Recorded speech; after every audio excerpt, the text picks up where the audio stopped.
না না না, এতে সেইরকম ধরনের কিছু প্রভাব পড়বে না। তার মানুষ তার জবাব দিয়ে দেবে এসআইয়ের মাধ্যমে।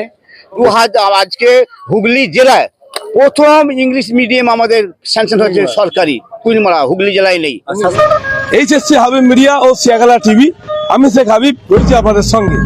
আমি এই মুহূর্তে উপস্থিত আছি চণ্ডীতলা থানার অন্তর্গত কুমিরমারা পঞ্চায়েত এলাকা। এখানে এসেছি আজ সাথী খন্দকার তিনবারের প্রার্থী, এটা নিয়ে চতুর্থবারের প্রার্থী হবে বিধায়ক এই এলাকার এমএলএ। ওই দিদি আজকে কিন্তু বেরোচ্ছে ভোট প্রচারে, ওনার সঙ্গে কথা বলবো। মানে প্রায় এটা নিয়ে চতুর্থবারের প্রার্থী হবে এমনটাই জেনেছি এলাকাবাসী। 50,000 ভোটে লিড করবে। আমি দিদির সঙ্গে কথা বলবো। আশা তো রাখবো আমরা সবগুলোই পাবো।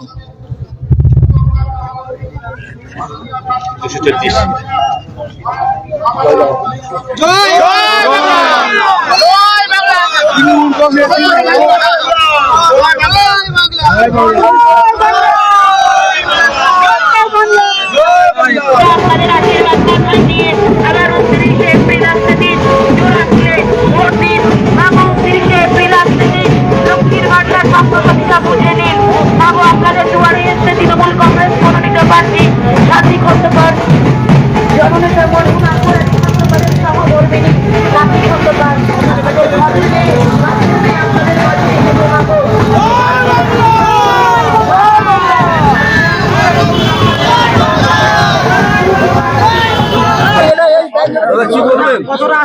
বলা বলি বলতে কি, নির্বাচনের দিন যত কাছে আসছে আস্তে আস্তে দেখছি বিরোধীরা কমে যাচ্ছে। অনেক জায়গায় আমাদের দলে অংশ নিচ্ছে, আমাদের দল জয়েন করছে।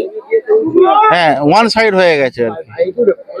194 বিধানসভায় বিশেষ করে আমাদের সাথী খন্দকার চতুর্থবারের জন্য আবার বিধায়ক হচ্ছে নতুন করে, আর একটা বিশাল ভোটে জিতে আবার পুনরায় নির্বাচন। 50,000 বিরোধী বলতে আস্তে আস্তে দেখি আর কেউ নাই, কমেই যাচ্ছে। 91 লাখ ভোট বাড়বে, কোনো প্রভাব পড়বে? না না না, এতে সেইরকম ধরনের কিছু প্রভাব পড়বে না। তার মানুষ তার জবাব দিয়ে দেবে এসআইয়ের মাধ্যমে। পশ্চিমবাংলার বাইরে যারা কর্মরত আছে তারা সকলেই দলে দলে আবার চলে আসছে এই ভোট কেন্দ্র করে। ভোট ব্যাংক তো কমে গেছে, কিন্তু সেখানে আমরা পার্সেন্টেজটা বাড়াবার চেষ্টা করব। পোলিং পার্সেন্টেজ সেটা নিশ্চয়ই 70 থেকে 75% পোলিং হবে আর কি।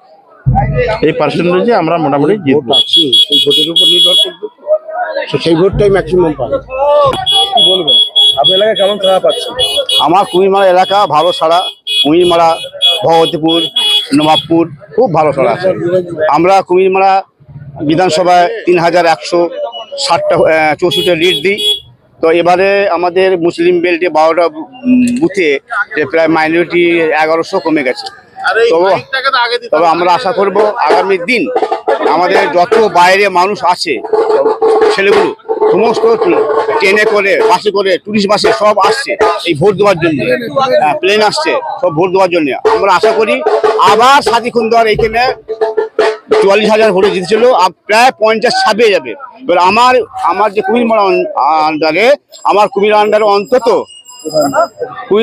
আমাদের কুমিরমারা অন্তত 3,140 ছিল, আরো বেড়ে যাবে আমার সিট, আমাদের আরো মার্জিন বেড়ে যাবে, লিড বেড়ে যাবে। প্রধান বা তৃণমূল সভাপতি আমি। হ্যাঁ, রাস্তা হবে তো, রাস্তা হচ্ছে তো, আপাস টাকা দিচ্ছে।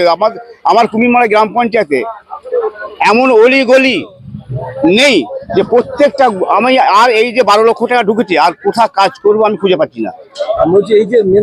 মেন রাস্তা হবে তো, হবে তো, এটা আপাসে হচ্ছে, আপাসে হবে। এটা আপাসে কাজটা করছে না, এখনো করছে না, অনেক জায়গায় এখনো করছে না, এরপরে হবে। আস্তে আস্তে হচ্ছে, রাস্তা হয়নি, সব জায়গায় রাস্তা সমস্ত জায়গা কমপ্লিট।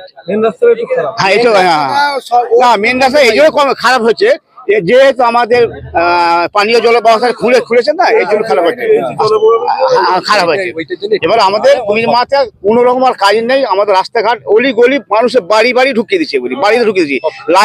লাইট পানি, বাড়ি বাড়ি জল সমস্ত ঢুকিয়ে দিচ্ছে। আমাদের আর কিছু কাজ নেই। মানে উন্নয়ন থেকে মানুষ ভোট দেবে।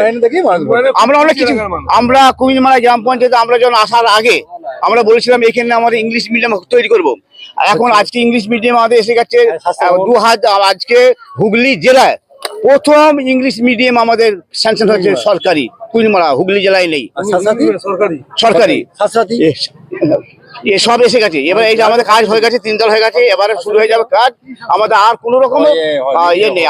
আমরা বিল্ডিং করেছি, পঞ্চায়েত ভবন নতুন করেছি, পৌর ভবন আছে, সমস্ত কিছু করেছি। যা আমাদের কাজ বলতে, এমএলএ যদি আমার কাজ দেয়, আমার কাজ খুঁজে পাবো না, এত কাজ। আর এমএলএ এত কাজ দিয়েছে আমাদের। এই রিসেন্ট এমএলএ আমাদের 21টা লাইট দিয়েছে, হাইমাস লাইট দিয়েছে, পানি জলের ব্যবস্থা করেছে, এবং আমাদের অ্যাম্বুলেন্স দিয়েছে। কি দেয়নি, সাথী খন্দকার যা দিয়েছে বলছি তো। এবারে 44 ছিল, বেড়ে চলে যাবে 50 উপরে চলে যাবে মার্জিন। আমার নাম শেখ আবুল কালাম, আমি গ্রাম পঞ্চায়েতের প্রধান, প্লাস আমি 30 বছর দলের সভাপতি। তিনবারের বিধায়ক, কি বলবো? আবার চতুর্থবারের জন্য বিধায়ক হয়ে যাবে। আবার মানুষের যে সারা, মানুষের যে ঢল, এলাকা মানুষের যেভাবে একটা মানে অতুলনীয় সারা। এবারে গতবারের যা ভোটে জিতছিল, সবচেয়ে হুগলি জেলার মধ্যে সবচেয়ে হায়েস্ট ভোটে লিড করেছে। এবারে সেই লিডকেও টপকে যাবে, কারণ সাধারণ মানুষ আজকে অন্যান্য যারা দল আছে তাদের থেকে মুখ ফিরিয়ে নিয়েছে।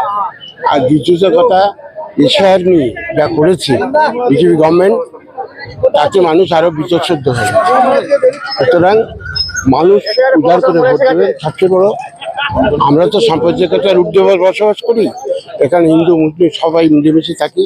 তাই মুসলিম সমাজ এই বিজেপির প্রতি প্রচণ্ড ক্ষুব্ধ।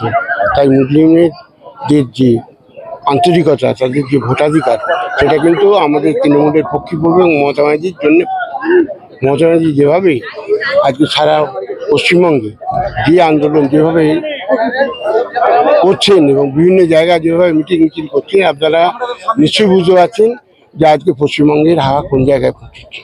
বিজেপি যে সিট, সেই সিটটা অন্তত 40-50টার বেশি সিট পাবে না, এটুকু আমাদের ধারণা, এটা বলতে পারি।